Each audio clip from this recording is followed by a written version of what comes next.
오늘 이 시간에 저는 여러분과 함께 내일을 기다리는 믿음, 이러한 제목으로 함께 은혜를 나누고자 합니다.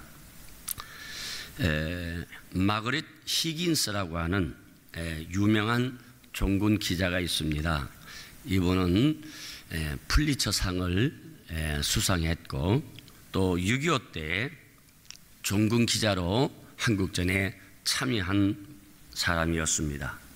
한 번은 한 전투 중에 있는 미군 병사에게 이렇게 물어보았습니다. 만일 하나님께서 당신의 기도를 응답해 주신다면 당신은 무엇을 구하겠습니까? 라고 물었습니다.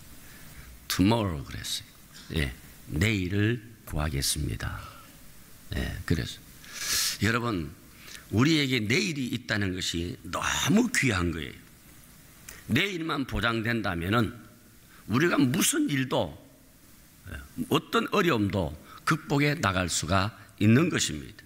그러나 내일이 없다면 많은 것을 소유해도 또 많은 능력이 있다 할지라도 아무리 좋은 것이 있다 할지라도 아무런 의미가 없는 것입니다. 우리가 일생을 살아가다가 보면은 이 세상에 순풍만 있는 것이 아니에요. 역풍도 있고 해 뜨는 날도 있지만은 어두운 밤이 올 수도 있는 거예요. 꽃길만 우리에게 준비되어 있는 것이 아니라는 사실입니다. 때때로 우리는 형통하기도 하지만은 불통하기도 합니다. 때로는 성공하기도 하지만 실패하기도 합니다. 그러나 우리에게 내일이 있다면, 우리에게 참된 소망이 있다면 어떤 것도 극복해 나갈 수가 있다고 하는 사실이에요. 이스라엘 백성들을 한번 생각해 보세요. 400년 동안 애굽에서 아무런 희망 없이 노예 생활을 했습니다. 그러던 중에 하나님께서 그들의 애통하게 부르짖는 기도를 들으시고 기적으로 출애굽을 시킵니다. 그리고 그들은 꿈과 희망을 가슴에 품고 젖과 꿀이 흐르는 가나안 땅을 행진하게 되는 것입니다. 그런데 이상한 것은 이스라엘 백성들이 이제는 출애굽을 해서 홍해 앞에 서게 됩니다. 이제 홍해를 건너는 어려움이 직면해 있었습니다. 홍해가 아닌 길이 얼마든지 있었습니다. 육로로 가면은 바닷길을 끼고 해변을 따라서 이렇게 가게 되면은 14일이면 가나안 땅에 들어갈 수가 있습니다. 그런데 하나님께서는 긴 시내 광야를 돌게 해서 40일 동안 돌게 하시고 그 다음에 거기에 머물러서 40년을 기다리게 하는 사건을 우리는 잘 아실 것입니다. 왜 하나님께서 짧게 들어갈 수 있는 길이 있는데도 불구하고 40일이라는 광야 여정을 거치게 하고 또 40년 동안 광야 생활을 하고 난 다음에 가나안에 들어가게 했을까요? 그것은 하나님의 교육적 목적이 있는 거예요. 아직 그들은 육적으로는 출애굽을 했지만은 영적으로는 애굽의 우상과 애굽의 사상과 애굽 문화에 젖어 있기 때문에 이것을 정리하고 하나님의 약속의 땅에 들어가기를 원하셨던 것입니다. 다시 말씀드리면 새 사람으로 새 마음으로 새 땅에 들어서게 하고자 하는 하나님의 계획이 거기 있었던 것입니다. 이제 모세가 죽고 그의 후계자 여호수아를 통해서 가나안에 들어가게 됩니다. 얼마나 기쁨과 감격이 크겠습니까? 그들은 훈련된 군사들이 아니었습니다. 뛰어난 전략가가 있는 것도 아니었어요. 다만 하나님의 약속을 믿고 하나님 말씀만 믿고 요단강을 건너 가나안 땅을 진격하게 됩니다. 하나님께서 형통케 하시니까 정복할 능력도 없지만은 군사력도 없고 전략도 없지만은 하나님은 그 백성들을 가나안 땅에 입성하게 합니다. 네. 여리고성이 있습니다. 7일 동안 7바퀴를 도는 순간 와르르 무너져서 여리고가 멸망해버리고 많은 사건이 일어납니다. 그들은 의기양양했습니다. 두 번째 성이 아이성입니다. 아이성은 아주 적은 성이었어요.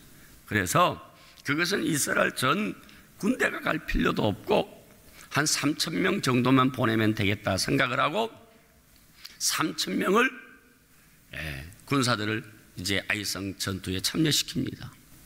그런데 결과가 어떻게 됐습니까? 참패합니다. 36명이 죽었어요. 이스라엘 백성들은 충격을 받게 된 것입니다. 이 패전 소식에 마음이 녹아내렸습니다. 두려움과 공포에 떨게 됩니다. 여러분, 우리가 성공하는 것을 보면은 성공하는 이유가 있어요. 실패할 때는 실패할 이유가 있는 거예요. 여호수아 7장에 보면은 이 여호수아가 옷을 찢고 머리에 티끌을 뒤집어 쓰고 온종일 땅에 엎드립니다. 그리고 이렇게 기도합니다. 7절에 주 여호와여, 어찌하여 이 백성을 인도하여 요단을 건너게 하시고 우리를 아모리 사람의 손에 넘겨 멸망시키려 하셨나이까? 우리가 저 요단 저쪽을 만족하게 여겨 거주하였다면 좋을 뻔하였나이다. 여호수아가 하루 종일 땅에 엎드려 기도한 것이 여호와여, 우리가 차라리 이 광야에 살면 좋았을 것을 왜 이 요단강을 건너서 가나안 땅에 들어오게 해서 우리를 멸망시키려고 합니까? 차라리 우리가 과거로 돌아가면 좋지 않겠습니까? 이렇게 여호수아가 기도합니다.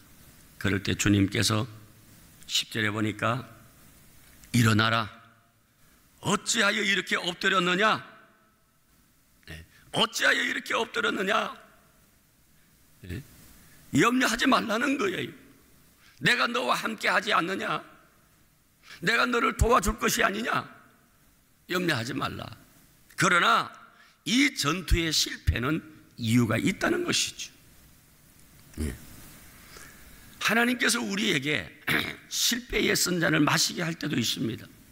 내가 사업을 하거나 내가 직장을 가거나 내가 어떤 계획을 할 때에 예기치 않는 어려움이 오는 경우가 있습니다. 이럴 때에 우리 인생에 장애가 있을 때에 우리는 어떻게 해야 될 것인가? 첫째로 하나님은 깊은 탄식을 우리에게 주십니다. 고린도후서 7장 10절에 보면은 하나님이 왜 우리에게 근심과 탄식을 주시는가? 보세요. 하나님의 뜻대로 하는 근심은 후회할 것이 없는 구원에 이르게 하는 회개를 이루는 것이요, 세상 근심은 사망을 이루는 것이니라. 우리가 근심할 만큼 근심이 필요하다는 거예요. 간혹 대학 입시에 떨어져서 방문을 걸어 잠그고 안에서 자녀들이 울 때가 있어요. 그러면 여러분들은 걱정스러워서 문을 두드리고 막 안타까워 하잖아요. 그런데 그냥 내버려 두세요. 그때는 울 만큼 우는 것이 좋아요. 그리고 본인이 그 울면서 내가 왜 떨어졌는지를 생각할 수 있는 시간이 그에게는 꼭 필요합니다.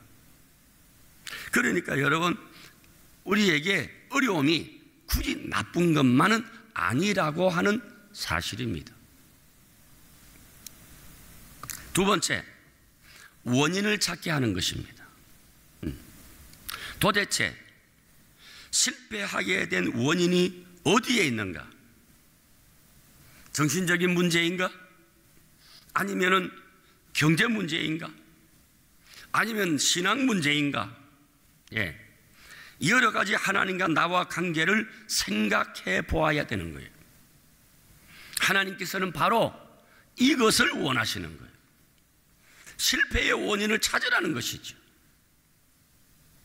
예. 원인이 어디 있느냐? 나에게 있다는 거예요. 그래서 하나님께서 여호수아에게 어찌하여 엎드렸느냐? 너 어찌하여 불만하느냐? 원인이 나에게 있느냐? 너에게 있지 않느냐? 원인을 내 스스로 찾아내라고 재촉하시는 것입니다. 세 번째, 다시 한번 믿음의 회복을 원하시는 거예요. 예. 가나안의 축복을 누가 주셨느냐는 것이죠. 하나님이 주신 것이에요. 이스라엘 백성들의 장금에 있습니까? 아닙니다. 오늘 여러분, 우리 인생의 축복이 내 능력과 내 스펙과 내 힘으로 축복이 온 걸로 생각하는데 아니라는 사실이에요. 축복은 하나님 손에 있습니다. 사무엘상 2장 7절에 내가 살리기도 하고 죽이기도 하고 올리기도 하고 낮추기도 하고 가난하게도 하고 부하게도 하는데 그 모든 것이 내 손에 있다는 것입니다. 그래서 너가 하나님의 살아계심을 믿으라는 거예요. 역사를 주관하는 하나님을 믿으라는 거예요. 하나님의 능력을 믿으라는 것입니다. 하나님의 뜻이 어디 있고 하나님의 경륜이 어디 있는가? 다시 한번 믿음을 고백하라는 사실입니다. 여러분, 작은 일이건 큰 일이건 내가 역경을 만나고 좌절하게 될 때에 반드시 내 신앙의 문제를 점검해 보아야 합니다. 네 번째로, 하나님은 깨끗하기를 원하십니다. 버릴 것을 버리고 취할 것은 취하고 버려야 될 줄 알면서도 버리지 못하는 거 여러분 아니에요. 우리 내면에 지저분하고 더러운 것을 버려야 되는 거예요. 그래야 하나님께서 축복할 수가 있는 거예요. 많은 분들 회개하라 하면은 회개를 잘 못해요. 여러분, 구정물통을 보세요. 구정물통을, 식당의 구정물통을 보면은 아무것도 없이 괜찮아요. 맑아요. 그런데 거기다가 짝대기나 부지깽이 같은 거 넣어가지고 한번 휙 쪄서 보세요. 생선 대가리, 콩나물 대가리, 김치 대가리, 막 더러운 것들이 막 솟아오르잖아요. 오늘 여러분들이 하나님의 말씀을 여러분 가슴에 넣고 씻어서 보시기 바랍니다. 얼마나 더러운지 몰라요. 얼마나 악하고 음란하고 탐욕이 많고 우리는 그걸 모르고 있는 거예요. 잔잔하니까 없는 것 같지만은 오늘 말씀에 이 막대기를 가지고 휘두를 때에 여러분 이 더러운 것들이 나오는 거예요. 이걸 정결하게 정리해야 되는 거예요. 교만한 사람, 욕심 많은 사람, 탐욕이 많아서 하나님이 주어도 하나님의 것을 하나님의 것인 줄 모르고 내 것인 것처럼 살아가는 그런 사람들, 바로 여기에 역경의 원인이 있는 것입니다. 그래서 오늘 본문을 보면은 내일을 위하여 스스로 거룩하게 하라 하는 말씀이 나옵니다. 너희는 성결하게 내일을 기다리라. 내일을 기다리라고 했습니다. 그렇게 우리가 자신을 되돌아보고 나를 성결케 하고 난 다음에는 기다리면 됩니다. 내일을 기다리면 됩니다. 좀 더 기다려야 합니다. 주님의 뜻을 기다리는 자세, 좌절과 실패를 통하여 이루는 것입니다. 오늘 우리에게는 기다림의 신앙이 필요한 것입니다. 인간으로서는 여러분 타고난 자기의 그 본성을 고치기가 어렵습니다. 저는 마음이 넓은 줄로 생각했는데 그렇게 좁을 수가 없어. 많은 성도들을 가슴에 품고 천국에 갈 길로 인도하려고 하면은 이 마음이 좁아서는 안 되는 거예요. 넓어야 되는 거예요. 그래서 하나님께서는 이 마음을 넓히기 위해서 연단을 주셨다고 하는 거예요. 제가 이제 그것이 깨달아지더라고요. 여러분들도 마찬가지예요. 하나님이 왜 나에게 연단을 주시느냐? 나를 불행하게 하려고 하는 것이 아니고 온유한 마음을 얻어서 큰 복을 누리도록 하나님께서는 마음을 넓히라고 하는 거예요. 그리고 기다리라고 하는 거예요. 네. 여러분, 하나님께서 왜 아이성 전투가 실패하게 만들었습니까? 왜 하나님이 그때 역사하지 않았습니까? 하나님의 약속을 어겼기 때문입니다. 네. 그래서 전쟁에 실패하게 된 것입니다. 그러므로 다시 신앙을 가다듬고 정비해서 새 마음 새 뜻으로 스스로 거룩하게 하라. 그러면 너희에게 내일을 주겠다, 미래를 주시겠다고 말씀하신 것입니다. 여러분, 우리는 이 약속을 쟁취하기 위해서는 내 스스로 하나님 말씀 앞에서 여러분 성결케 해야 되는 거예요. 네? 아이성 정투를 들여다보니까 실패의 원인이 아간에게 있더라는 거예요. 하나님께서는 그 가나안 땅에 그 사람들이 쓰던 금붙이, 폐물, 의복 다 진멸하라 그러지 않았었습니까? 그러면 여러분 그들이 가지고 있는 금붙이가 뭘까요? 그들이 섬기는 우상의 형태가 아닐까요? 은붙이 같은 거, 그런 폐물 같은 것은 우상 형태로 만든 것일 거라고. 아니라 할지라도 하나님께서 손대지 말라고 한 것을 이 아간은 외투와 은과 금을 훔쳐서 숨겼단 말이에요. 오늘 여러분, 이 말씀은 뭔가 우리 속에 너희들이 가나안의 축복을 원하느냐? 저 적각꿀이 흐르는 가나안 땅에 들어가기를 원한다면은 너희 속에 있는 아간을 내려놓으라는 거예요. 여러분, 내 속에도 아간이 있습니다. 그 전투에만 불행하게 한 아간이 있는 것이 아니라 내 인생의 행복을 가로막는 아간이 무엇이냐 이 말입니다. 어떤 사람은 탐욕일 수도 있어요. 탐욕이 뭡니까? 골로새서 3장 5절에 보면 그러므로 땅에 있는 지체를 죽이라. 곧 음란과 부정과 사욕과 악한 정욕과 탐심이니 탐심은 우상 숭배니라. 그렇게 말씀했잖아요. 그러니까 여러분, 우리가 어떤 탐심을 가질 때에 여기에 보면 악한 정욕, 이 세상이 얼마나 더럽습니까?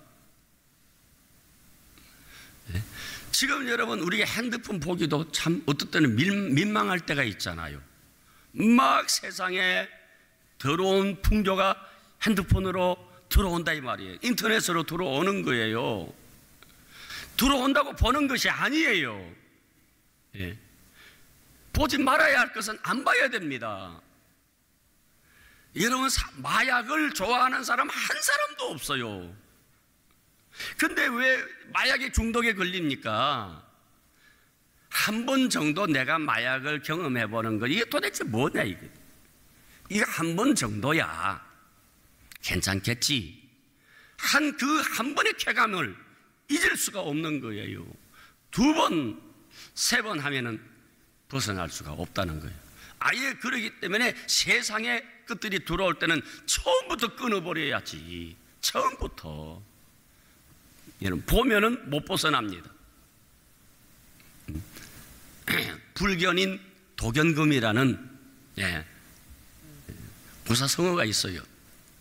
어떤 사람이 장에 갔는데 거기에 보니까 금붙이들을 가지고 파는 걸 봤어요. 갑자기 사람들이 그 금붙이를 보고 있는데 이 사람이 느닷없이 그 금을 사람들이 많은데 그것을 훔쳐서 달아나는 거예요.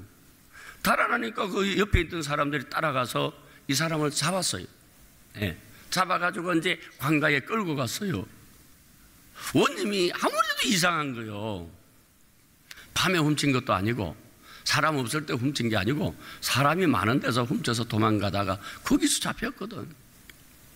그러니까 이 어리석은 인간아, 그렇게 많은 사람 가운데서 너가 그걸 훔치면 안 잡힐 거 생각했느냐? 너 왜 훔쳤니? 물어보니까 옆에 사람이 있는지 몰랐다는 거예요. 내 눈에는 금만 보였다는 거예요. 네. 사람이 그렇게 많아도 이 사람의 눈에는 금덩어리만 보였다는 거예요. 그러니까 훔쳤다는 거예요. 여러분, 무슨 말입니까? 내 속에 탐심이 들어오면은 다른 것이 보이지 않아요. 탐심이 들어오면 하나님이 보이지 않아요. 예. 예. 내가 탐심을 먹어보세요. 그것이 내 인생의 전부가 되는 거예요. 나중에는 신앙도 잃어버리고, 예? 예. 나중에는 자기 품격도 잃어버리고, 예. 자기 존재의 의미가 없어요.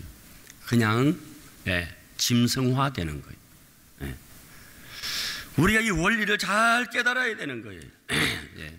오늘 주님께서는 우리를 깨끗하게 해야 내가 너희들에게 약속의 땅, 젖과 꿀이 흐르는 가나안 땅으로 인도하지 않겠느냐는 거예요.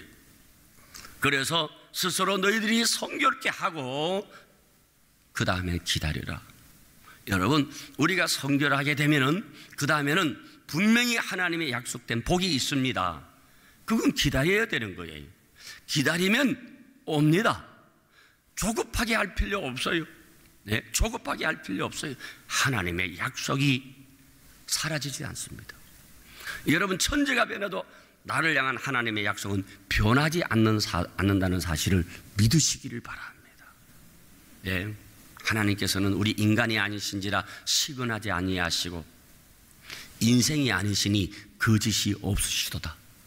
어찌 그가 하신 말씀을 이루지 아니하며 그 약속하신 말씀을 성취하지 아니하겠는가? 성경은 그렇게 말씀하고 있습니다. 그렇기 때문에 여러분 기다려야 되는 거예요. 아마 기다림의 대명사라고 하면 미국의 16대 대통령 아브라함 링컨일 겁니다. 링컨은 참 그 인생에 고난이 많았어요. 네, 고난이 많았어요. 링컨만큼 실패를 많이 한 사람은 없을 겁니다. 네, 그런데 그가 왜 일어섰는가? 일어선 원인이 있어요.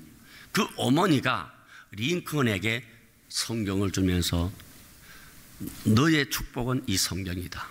네 복은 이 성경 안에 있다고. 예, 그래서 어릴 때부터 어머니가 준 성경을 그렇게 귀하게 간증했는데 그 링컨의 어머니가 그 성경 가운데 주신 말씀이 로마서 8장 28절을 링컨에게 많이 가르쳤다고 합니다. 내용이 뭐냐?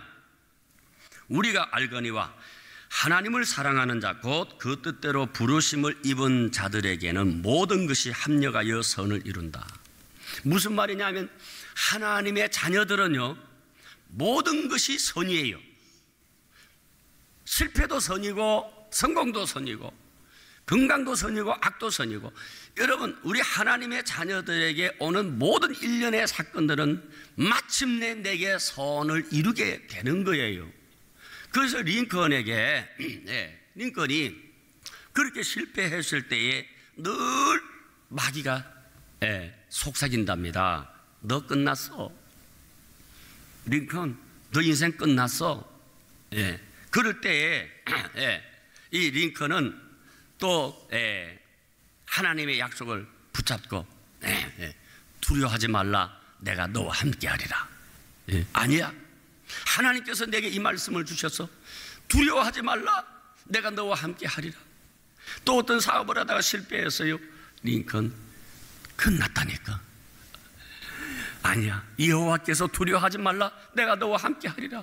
그래서 이 링컨은 끊임없이 자기에게 속삭이는 마귀의 부정적인 생각하고 하나님의 긍정적인 생각이 서로 부딪히면서 그렇게 오랜 세월 동안 연단을 받다가 마침내 정상에 서고 기름 부음 받는 그날이 왔다고 하는 사실이에요. 사랑하는 성도 여러분, 우리에게도 아마 여러분들 가운데 나는 왜 이렇게 내 인생에 실패만 많은가? 절대 그렇지 않습니다. 절대 그렇지 않아요. 반드시 하나님께서는 붙들어 주십니다. 새 힘을 주시는 그날이 여러분 생에 한번 오게 됩니다. 도전하시기 바랍니다. 일어나시기를 바랍니다. 하나님이 함께 하시면 잃었던 것보다 갑절의 복을 받을 줄로 믿습니다.